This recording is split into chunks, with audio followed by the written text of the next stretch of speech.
আজকের লেকচারে আমরা শুরু করব go to statement in C programming language. এর আগের লেকচারে আমরা কন্টিনিউ স্টেটমেন্ট এবং তার আগের লেকচারে আমরা ব্রেক স্টেটমেন্টটাও কিন্তু মেইনলি ডিল করে নিয়েছি। যারা এখনো এদের বেসিক আইডিয়া কনসেপ্টগুলো জানো না, আমি এই ভিডিওর আই বাটনে তোমাদের ওই ভিডিওগুলো ব্রেক এবং কন্টিনিউ এর লিঙ্কগুলো প্রোভাইড করে দেবো। তোমরা এই আই বাটন থেকে তোমরা গিয়ে কনসেপ্টগুলো ডিল করতে পারো, বা বেসিক যদি তোমরা কন্ডিশনাল স্টেটমেন্টের ব্যাপারে জানতে চাও, যেটা কিনা আমাদের অলরেডি আমাদের এই প্লেলিস্টে প্রোভাইড হয়ে গেছে, সেগুলো তোমরা চাইলে দেখতে পারো। আমি এই প্লেলিস্টের লিঙ্কটাও কিন্তু এই ভিডিওর আই বাটনে তোমাদের প্রোভাইড করে দেবো, তোমরা সেখান থেকেও গিয়েও জিনিসগুলোকে সিকুয়েন্সিয়ালি তোমরা গ্রিপ আপ করতে পারো। তো সেই সূত্রে দাঁড়িয়ে আমরা শুরু করব কন্টিনিউ স্টেটমেন্টের বেসিক আইডিয়াটা কি বলছে সেটার একটা বেসিক ডিটেলস ভিজুয়ালাইজেশন নেবো। খুব একটা হয়তো আমরা সি প্রোগ্রামিং ল্যাঙ্গুয়েজ যখন পরবর্তীকালে প্রবলেম করবো, তোমরা যেখান থেকেই দেখছো না কেন, স্কুল বা কলেজ বা যে ইউনিভার্সিটি তোমরা বিলং করো না কেন, খুব একটা আমরা গো টু স্টেটমেন্টটাকে নিয়ে খুব একটা আমরা কোনো প্রবলেমে ডিল করি না। But according to the syllabus point of view আমাদের এই টপিকটা আমরা কভার আপ করছি। ইন্টারভিউ পারপাসে হয়তো কোনোভাবে তোমাদের এইরকম ধরনের প্রশ্ন বা কম্পিটিটিভ লেভেলে আসতে পারে, বাট খুব সচরাচর এটা নিয়ে খুব একটা কথা কিন্তু হয় না। যাই হোক, মোটামুটি একটা আইডিয়া নেবো, বেশি বড় করবো না লেকচারটাকে। তো সেই সূত্রে দাঁড়িয়ে গো টু স্টেটমেন্ট কি বলছে, তার বেসিক ডেফিনেশন বলছে, the go to statement in C allow the program to jump to some part of the code giving you more control over its execution। মানে সিম্পল কথা, বাংলা ভাষায় ডেফিনেশনটা যদি আমরা একটা লাইনে বলতে চাই তাহলে বলতে পারো যে আমাদের গো টু স্টেটমেন্ট দিয়ে আমরা প্রোগ্রামের মধ্যে যে কোনো জায়গায় আমাদের ডিজায়ার লোকেশনে আমরা জাম্প করতে পারি। জাম্প মানে তোমরা যেখানেই তোমরা গো টু স্টেটমেন্ট তোমাদের সি এর কম্পাইলার যখন দেখবে এবং গো টু স্টেটমেন্টের পাশে একটা লেভেল দিতে হয়। আমি তলায় এগুলো লিখে একটু বলে দিচ্ছি তোমাদের, এর বেসিক সিনট্যাক্সটা। গো টু কথাটা যখনই তোমরা পাবে তার পাশে একটা লেভেল দিতে হবে। লেভেল মানে তোমরা এই লেভেলে গিয়ে জাম্প করবে। এই লেভেলটা পরবর্তীকালে যেখানেই পাবে কিনা, তাহলে কি করবে কম্পাইলার, তাহলে তোমাদের এই লেভেলটায় তোমাদের জাম্প করিয়ে দেবে। কি বললাম বুঝে গেছো? আমি একটা এক্সাম্পল দেবো পাশে, তখন তোমরা আরো ক্লিয়ার হবে। মানে গো টু স্টেটমেন্টের পাশে আমাদের একটা লেভেল দিতে হয়। সেই লেভেলটা ওয়ান কাইন্ড অফ ইংলিশ অ্যালফাবেটের কম্বিনেশন। যেরকম ভাবে ভেরিয়েবলের নাম লেখো, সেরকম ভাবেই তোমরা একটা মানে একটা কোনো একটা জিনিস লেভেল তোমরা এখানে ইউজ করবে। তারপর এই লেভেলটা পরবর্তীকালে তুমি যেখানে লিখবে তারপর তুমি কোলন দেবে, তার সাথে সাথে যেই কোডগুলো লিখবে সেই কোডগুলো কিন্তু এক্সিকিউট হবে। এই গো টু আর লেভেলের মাঝখানে যতগুলো কোড সেগুলো কিন্তু স্কিপ আউট হয়ে যাবে। এই হচ্ছে বেসিক আইডিয়া। তো পাশে একটা এক্সাম্পল দেখলে ক্লিয়ার হবে। দেখো, যেখানে একটা বেসিক আমি প্রোগ্রামই নিয়ে এসেছি, এটাই আমরা আউটপুট স্ক্রিনে দেখবো। ধরে নাও যেখানে আমরা ইন্ট এন বলে একটি ভেরিয়েবল নিয়েছি আর এনটাকে আমরা ইউজার থেকে ইনপুট নিয়েছি। এবার দেখো, যদি এন এর ভ্যালু 0 হয় তাহলে আমরা গো টু লিখে আর সেই লেভেলটা আমি এখানে লিখেছি জাম্প হেয়ার। এবার তোমরা এই জায়গাটায় জাম্প হেয়ার লিখতে হবে এরকম কোনো ব্যাপার নেই। তোমরা যে কোনো রকম ইংলিশ অ্যালফাবেটের কম্বিনেশন দিতে পারো, তোমরা জে ইউ এম দিতে পারো, জে দিতে পারো, যেরকম জিনিস দিতে পারো। যেরকমভাবে তোমরা ভেরিয়েবলের নামকরণ করো সেম ভাবে তোমরা লেভেলের নামকরণ করতে পারো। যদি তোমার এন এর ভ্যালু 0 হয় তাহলে জাম্প, গো টুর পর জাম্প হেয়ার। আর জাম্প হেয়ারটা কিন্তু কোডের মধ্যে আছে, দেখো দেখতে পাচ্ছ।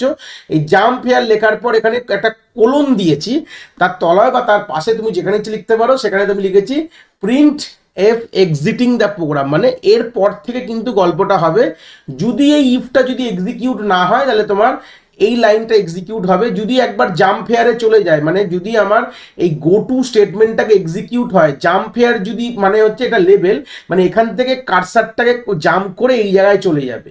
তাহলে মাঝখানে এই দুটো লাইন যা লিখেছি এটা কিন্তু স্কিপ আউট হয়ে যাবে। এটাই হচ্ছে গো টুর কথা। মানে তুমি গো টু যেখানে গো টুর পার তোমরা যেটা লিখবে, যেই লেভেলটাই দেবে সেই লেভেলে গিয়ে তোমার কিন্তু প্রোগ্রাম কন্ট্রোল কিন্তু সেখানে তোমার জাম্প করে যাবে।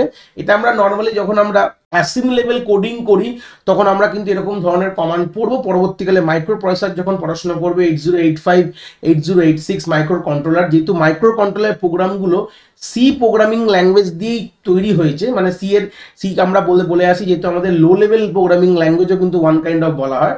তো সেই সূত্রে আমাদের এই যে কিওয়ার্ডটা গো টু কিওয়ার্ডটা কিন্তু এখানে সাপোর্ট করে, যেটা আদার্স কোনো প্রোগ্রামিং ল্যাঙ্গুয়েজে, সেরকম তোমরা জাভা বলো বা তোমরা পাইথন বলো, সি প্লাস প্লাস বলো, তো সেই জায়গাগুলো কিন্তু খুব একটা এটা সাপোর্ট করে না। তো সেই সূত্রে দাঁড়িয়ে জাস্ট এর আইডিয়াটা নিলাম। তাহলে গোটুর কাজ কি, গোটুর পাশে যে লেভেলটা প্রোভাইড করব, তো সেই লেভেলটাতে সেই লেভেলের জায়গাতে আমাদের কিন্তু কম্পাইলার আমাদের কার্সারকে বা প্রোগ্রাম কন্ট্রোলকে কিন্তু সেখানে আমাদের জাম্প করিয়ে দেবে। এবার বলবে যে স্যার এখানে আপনি প্রোগ্রামে দুটো রিটার্ন 0 কেন দিয়েছেন? দেখো, যদি আমাদের এই পোর্শনটা মানে ইফটা এক্সিকিউট না হয়, গো টু যদি এই জায়গাটা না কম্পাইলার যায়, তাহলে কিন্তু আমাদের এই লাইনটা এক্সিকিউট হবে, মানে প্রিন্ট এফ এন্টার যে নাম্বারটা এন্টার করে সেটা প্রিন্ট করছে। আর রিটার্ন 0 যদি না দিতাম তাহলে এই জাম্প হেয়ারের কোডটাও কিন্তু এক্সিকিউট করে যেত। আমি এখানে রিটার্ন 0টাকে উড়িয়েও তোমাদের প্র্যাকটিক্যালি গিয়ে দেখাবো, চিন্তার বিষয় নেই। তাহলে তোমরা একটা আইডিয়া পাবে যে রিটার্ন 0 দিয়েছি বলে তার মানে এখান থেকে প্রোগ্রামটা কিন্তু বন্ধ হয়ে যাবে, তলার পোর্শনটা এক্সিকিউট হবে না। রিটার্ন 0 যদি না দিতাম তাহলে পুরোটাই এক্সিকিউট হয়ে যেত, মানে তার পরের লাইনগুলো। তাহলে জাম্পিং গল্পটা কি? তাহলে জাম্প গল্পটা হচ্ছে গোটুর পরে যে লেভেলটা দেবো তাহলে সেই লেভেলে গিয়ে জাম্প করলে তাহলে তার মাঝখানে যে লাইনগুলো কিন্তু কোনোভাবে এক্সিকিউট হলো না। আর যদি তোমার ওই জাম্প হেয়ার না হয় তাহলেও কিন্তু তোমার যদি গোটুটা যদি এক্সিকিউট না হয় তাহলেও তারপরে যতগুলো লাইন আছে সবগুলো কিন্তু এক্সিকিউট হবে। এই কারণে এটা বন্ধ করার জন্য আমি এখানে রিটার্ন 0টা কিন্তু দিয়েছি। আর যদি না দিতাম তাহলে তো তোমরা দেখবেই, প্র্যাকটিক্যালে গিয়ে দেখবে নর্মাল তোমার প্রিন্ট করছে প্লাস তোমার এই লাইন দুটো লাইনই প্রিন্ট হয়ে যাবে, মানে এই লাইনটাও প্রিন্ট হবে, এই লাইনটা জাম্প হেয়ার মানে কি এই জায়গাটা এটা লেভেল, এটা কিন্তু কোনো কাজ দেবে না, এটা জাস্ট এই লেভেলটার জন্য এই লেভেলটা এখানে লেখা আছে, মানে এটাকে একটা চিহ্নতা, মানে হয় না আমরা একটা জায়গায় একটা চিহ্ন মার্ক করে রাখি রাস্তা দিয়ে যখন হাঁটি যে এখান থেকে আমরা হাঁটা শুরু করেছি, সেই আবার ঘুরে আমরা এখানেই আসবো।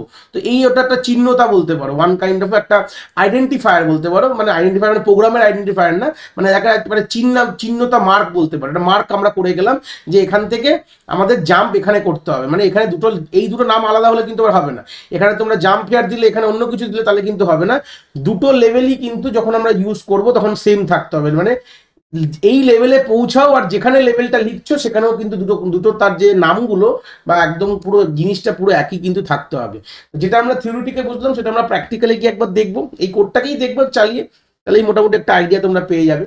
তো প্র্যাকটিক্যাল স্ক্রিন চলে এসেছি অলরেডি, এই কোডটা যেটা আমি থিওরিতে দেখালাম সেটাই প্র্যাকটিক্যালে রয়েছে। কোডে ঢোকার আগে একটা কথাই বলবো, যারা আমাদের চ্যানেলে নতুন চ্যানেলটাকে সাবস্ক্রাইব করে দিও, যদি এখান থেকে গো টু কনসেপ্টটা বুঝতে পারো তাহলে ভিডিওটাকে লাইক করে বন্ধু বান্ধবের মধ্যে শেয়ার করো। আর তোমরা কোন স্কুল এবং কোন কলেজ থেকে বিলং করছো বা কোন ইউনিভার্সিটি থেকে তোমরা এই ভিডিওটা দেখছো সেটাও কিন্তু এই কমেন্টে লিখতে ভুলো না। আর যদি কোনো ডাউটস হয় সেটাও তাহলে এই ভিডিওর কমেন্ট সেকশনে তোমরা পোস্ট করতে পারো, আমরা তোমাদের ডাউটস রিগার্ডিং নিয়ে নিশ্চয়ই একটা আগে পরবর্তীকাল কোনো একটি ভিডিও আমরা কিন্তু নিয়ে আসবো এই ব্যাপারে। তো সেই সূত্রে গেলে এই কোডটাকে যেটা দেখলাম সেটাই তো আমরা বুঝেছি, সেটাই এখানে লেখা রয়েছে, আলাদা কিছু বলার দরকার নেই।